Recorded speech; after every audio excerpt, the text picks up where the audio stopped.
Hello and welcome back to Backroads and Boondocks.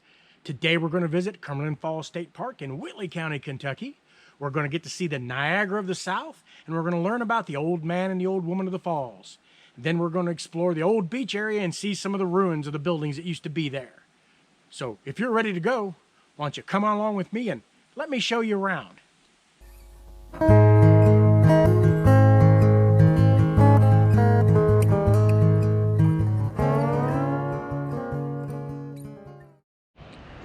Well, here we are at our destination for today. Today we're going to see Cumberland Falls in the Cumberland Falls State Park near Corbin, Kentucky on the Whitley and McQuarrie County line. Let's go have a look around. Well, here we are at the entrance to the falls area. As you can see, there's two buildings we're going to walk on straight through there. The building on the right is the original gift shop. It was built in the 1940s. It's currently a visitor center, but it's closed due to COVID right now. And on the left-hand side is the gift shop. Well, let's walk on down to the first overlook. Here we are at the upper overlook. Unfortunately, as you can see, it's closed. Looks like they're putting up some new railings. Can't get a great look here, but in a minute we'll go to a lower overlook that will get a better look at the falls.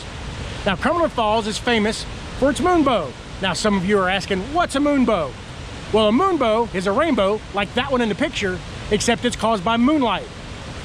And to the human eye, it looks like shades of gray. It's pretty cool. I've seen it a couple times in the 40 years that I've lived in this area. It's definitely worth seeing, but if you have a camera and you can set the shutter speed slow enough, the rainbow has color. The color is really there, your eyes just can't pick it up.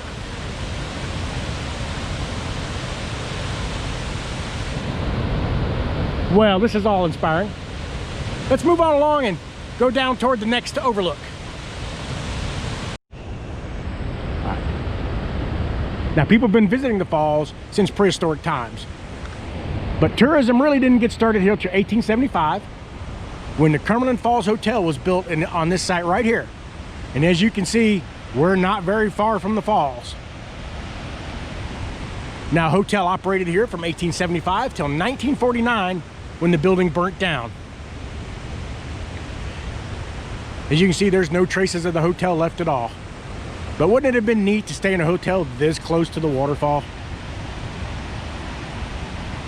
Well, okay, let's move on down to the lower overlook and have a really good look at the waterfall. Here we are on the trail to the lower overlook.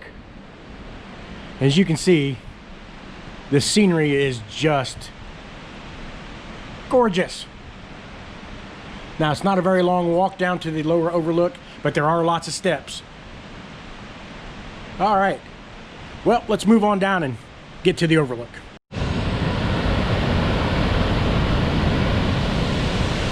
Here we go, folks. This is Cumberland Falls. It's also been called the Niagara of the West. 24,000 gallons of water go over that waterfall per second. The water is still shaping the waterfall today. Originally, the waterfall started 45 miles downriver at Burnside, Kentucky, and through the eons, it's made its way upriver to where it is now.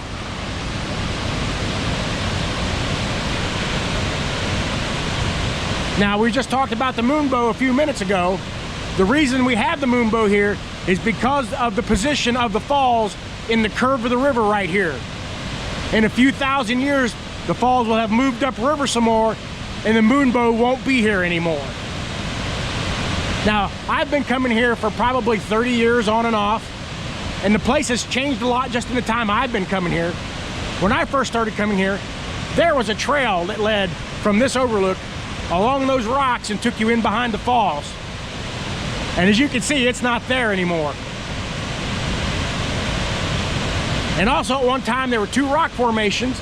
On this side of the river, there was the old man of the falls. And on the far side of the river was the old woman of the falls. And as you can see, neither one of them are there anymore at all either. I suspect that big pile of rocks there is the old man of the falls, or what's left of him.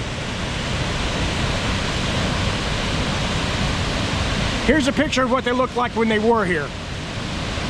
Now, I talked to a ranger, And he said that these two formations collapsed in the 1960s and in the 1970s. So they've not been here for 40, going on 50 years now.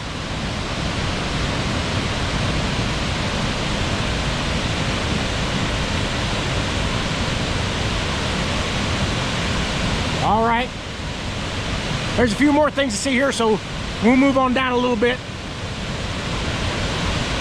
and we'll have a look around.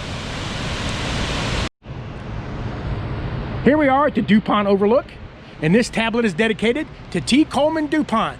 This is the man who saved Cumberland Falls. Mr. DuPont was a wealthy industrialist who was originally from Kentucky. And in 1927, he learned of a plan to build a hydroelectric dam just above the falls here and completely destroy the falls. He offered to buy the falls and the surrounding property and donate it to the state of Kentucky for a park. Now, Mr. DuPont died before he could do this, but his widow followed through on his commitment, and she bought the land in 1930 for $400,000. This was the beginning of the Great Depression. What a generous gift this was. The land was donated to the state, and Cumberland Falls State Park opened in 1931. So we owe all this beauty to Mr. DuPont and his family. And we'll turn around here and get another look at the falls.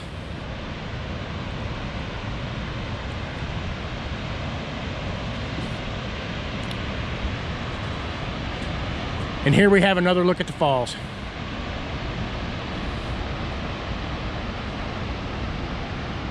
If you've never been here, you need to put this on your list of things to see, folks.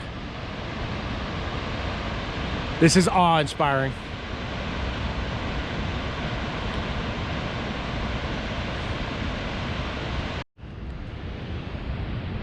One more thing I want to show y'all.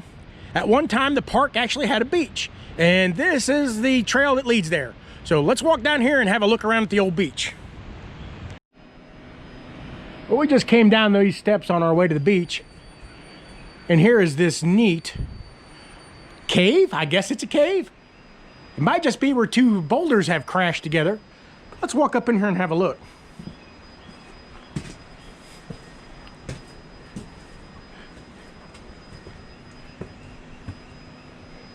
Yeah, I think this is actually two boulders smashed together.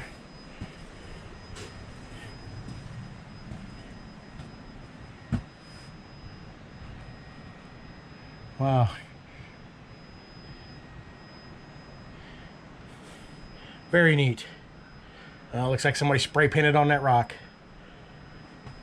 I hate when people do stuff like that. All right, well, there's the way back out. It's not very deep, but it's very interesting. Let's walk on down to the beach. Well, here we are down on the beach. Now, at one time this was a public beach and you could come here and go swim it. There was a snack bar down here and bath houses for swimmers. But as you can see, that's all gone. Now, the beach closed here in the 1970s. And the two main reasons were that there are some dangerous currents here in the river. People getting carried away. They were always having to rescue people getting out too far. And by the 1970s, the pollution had gotten so bad here in the river that it just wasn't safe to swim here anymore. Now, people still do come down here and wade some. And there is a company, as you'll see that raft right there, there is a company that runs raft trips right up to the base of the falls. Something I would definitely recommend you do if you ever come here. Now, I believe there are some remnants of the buildings up here. So let's walk up there and see what we can find. Well, here are the remains of the bathhouses and the snack bar. That looks like an old vault for a bathroom. And steps and a wall.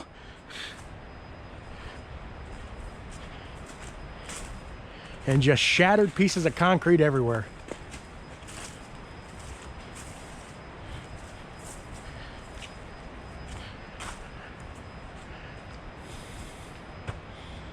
And there's another little piece of wall and all this driftwood. It's another reason they had to abandon this beach too, is every spring this floods, all this wood up here was brought up by floods and they would have to come out here and clean this beach up.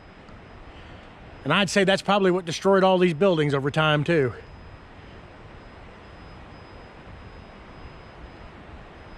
I'll see if I can't find a picture of the beach when it was being used, and if I can, I'll put it on here right after this. All right, folks, let's head on back to the top.